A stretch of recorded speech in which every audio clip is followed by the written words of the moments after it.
Make a Path presents Let's Talk. Let's Talk Better Call Saul, Season 1, Episode 7, Bingo. Alright guys, I thought this was a good episode. Now I do want to take advantage of something right quick. I know it says review in the title, and that's for people to find these videos. However, fortunately with the Let's Talk format, what's so great about that is this is like an open discussion. We're simply here to talk about the video. I know I like to rate it for you and everything like that, to give it kind of that review feel to it. You know, we go over some of the story, character development, and we even do a little tiny bit of predictions with Better Call Saul. So, in taking advantage of the Let's Talk programming, I do want to pump the brakes 1 minute and talk about something that hit me as soon as this episode was over. There's only, what, 2 or 3 more episodes left? I think it said 3 more, right? It just felt super quick, and I know I was just dead wrong on a couple things. One biggest thing was the characters in the episode today. That annoying family. Well, the mother seemed kind of hot, but in a weird little way, you know what I mean? So this awkward-ass family who embezzled the money, I was thinking they were gonna pull Saul into this web of lies or box him into a situation,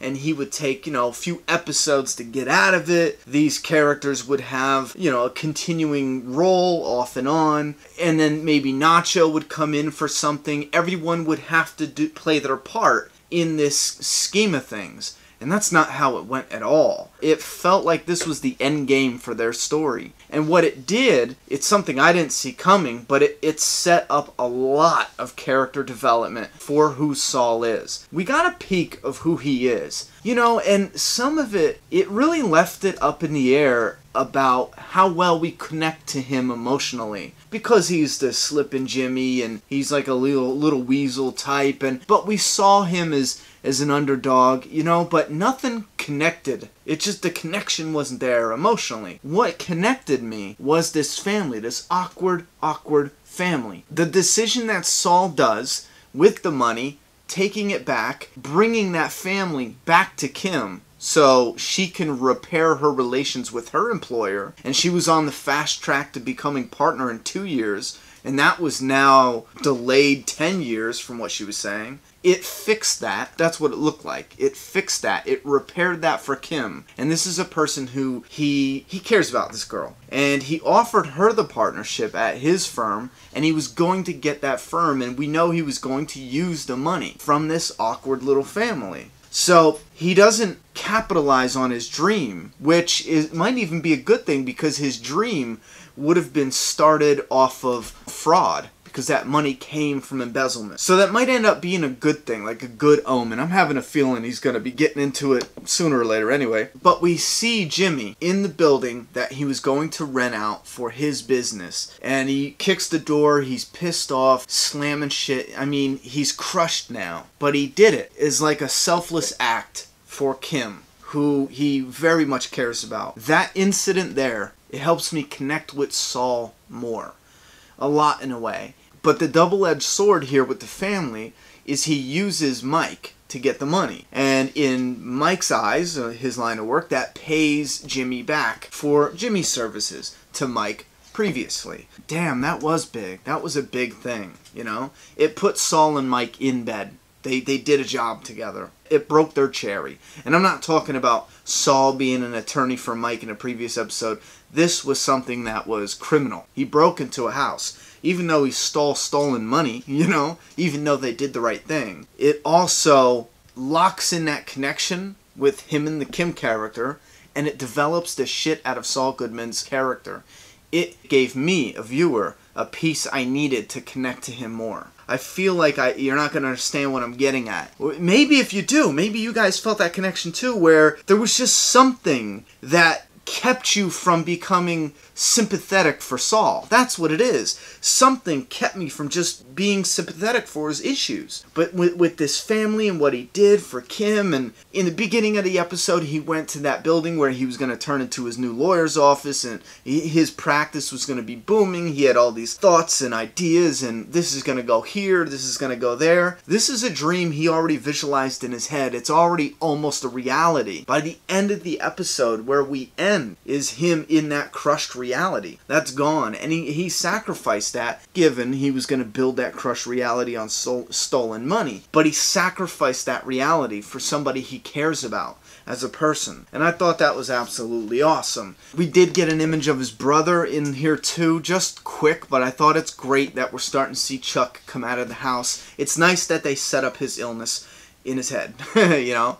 But now I think they're doing the right thing. Bringing him out of the house, get the interest there. Make that story more interesting. You have him in the house, you can only do so much.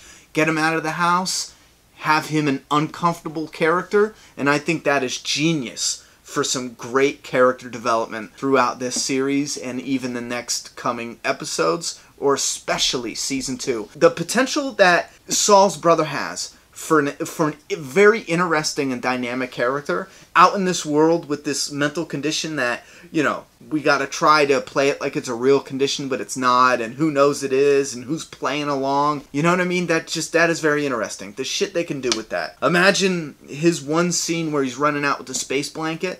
Imagine scenes like that. I'm not saying he's doing that, but imagine similar awkward scenes, you know, out in the real world all the time when he leaves. You know, I'm not talking about all the time chaos, but just there's going to be moments of awkwardness or make the storytelling very interesting. I just wanted to make sure I put that point in there. But if I can jump back to something that I thought was disappointing, I do want to say Nacho. I thought he possibly could have been a disappointing character because he came in early on, and again in my predictions at the end of my reviews for those other episodes, I was like, man, he's gonna get tied up with Nacho, some criminal elements here, he's gonna get tied up with this whack job family, and then it's all gonna be tied up. We're gonna have a bunch of knots, you know? And that's not what happened. I'm starting to think and appreciate the slower burn. And it seems like there's like an invisible burn. It's not even burning, you know, because Nacho's gone. He was there, made a few threats, and he's gone. And I have a sneaking suspicion that they might even use Nacho to bookend this Season 1. You know, imagine Nacho comes in the beginning, imagine this, puts in a threat. He gets in bed slightly, tries to slip in bed with Saul Goodman, kind of fades away, fades off, you know. We go from a slow burn to no burn. And then maybe in the last, you know, episode or two, or maybe the last few minutes of Season 1, we get him coming to bookend those seasons and put Jimmy in a predicament where it's going to push the story into Season 2, keep our interest there, keep our suspense for the second season. I can't think of what that would be at this moment in time, but I'm just thinking now, maybe they're going to use Nacho to bookend these seasons. I do think that's great. It does feel like they're going to bloom this Saul Goodman idea at the end of Season 1. The only reason you tear a character down early on in the series is to build him back up. So I want to believe that this shattering of dreams at the end of this episode might even begin that build-up. He has that elder law, whatever that is. He has other things going on, and to be honest, I didn't even watch the previews for next episode. Alright, I had to really quick watch the trailer for the next episode. I didn't even watch that, man. Alright, so it looks like the next episode, Saul is going to come up on a fraud case. That should get interesting. I'm hoping Mike does play a part in that. They did show him with that vet. I don't know what other side gigs he's got going on at the moment, so I don't know if he's helping Saul in this or not. It would be cool to see them to start working together. Which brings me to an interesting idea. How do you think Saul and Mike are going to start working together again? They did say in the last episode that this makes them even, so something has to connect those two characters. If you got any ideas on that, go ahead and leave them in the comments down below.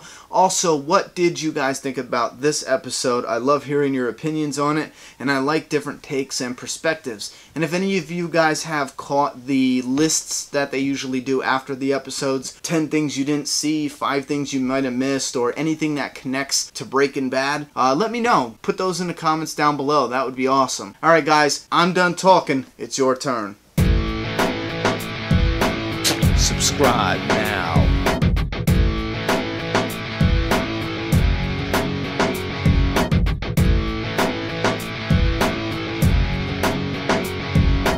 I hope you like this video.